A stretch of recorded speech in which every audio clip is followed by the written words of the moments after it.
ఊహకందని వాస్తవాన్ని మనం తెలుసుకుందాం. సాధు సుందర్ సింగ్ అద్భుతమైన సేవకుడు. వారిని ఆ రోజుల్లో సెయింట్, సాధు అని పిలిచేవారు. సెయింట్, పరిశుద్ధుడైన సాధు సుందర్ సింగ్ అని పిలిచేవారు.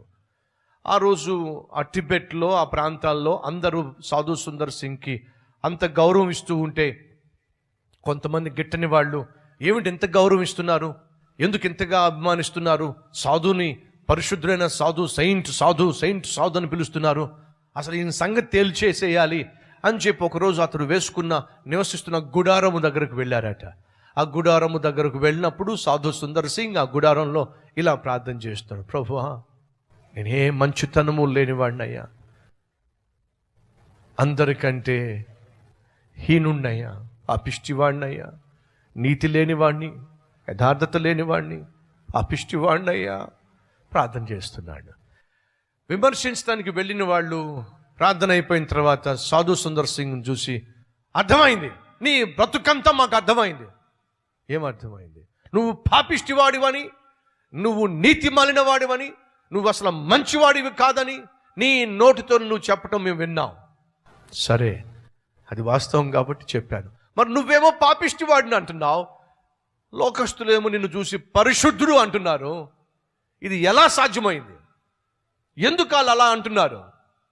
అప్పుడు సాధు సుందర్ సింగ్ చెప్పాడు, నేను పాపిష్టివాడినని నాకు అర్థమైంది కాబట్టి నా ప్రభు నన్ను పరిశుద్ధునిగా మార్చాడు. వారు నాలో పరిశుద్ధుణ్ణి చూస్తున్నారు. మీరు పాపిష్టివారని ఇంకా మీకు అర్థం కాల, అందుకే ప్రజలు మిమ్మల్ని పాపులుగానే చూస్తున్నారు. కారణం తెలుసా? ఒక వ్యక్తి దేవుని దగ్గరకు వచ్చి, నేను అపవిత్రుణ్ణి, పాపిష్టివాడిని, ప్రభువా నన్ను కనికరించు అని ప్రార్థించినప్పుడే దేవుడు ఆ వ్యక్తిని పరిశుద్ధునిగా మార్చగలుగుతాడు, లోకానికి నీతిమంతునిగా చూపించగలుగుతాడు.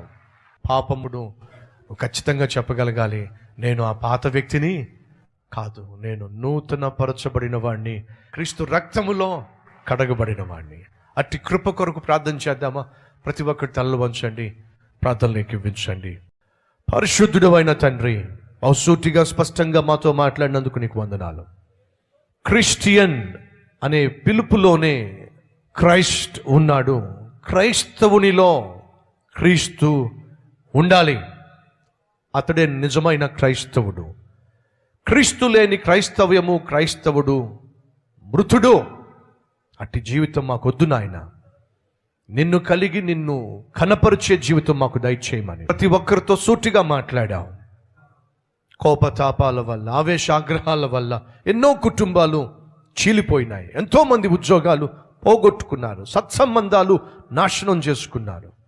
ఈరోజు వారితో సూటిగా మాట్లాడాం నాయన. తగ్గింపు తత్వంతోనే దేవునికి దూరం అయిపోయిన మమ్మును సమాధానపరిచావు.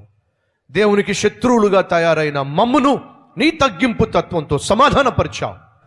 అట్టి సమాధానకరమైన జీవితం మా జీవితంలో, ఆ చుట్టూ ఉన్నవారితో కలిగి, భార్యాభర్తలు కలిగి, కుటుంబ సభ్యులు కలిగి వర్ధిల్లులాగున సహాయం చేయమని యేసు నామం పేరట వేడుకుంటున్నాం తండ్రి. ఆమెన్.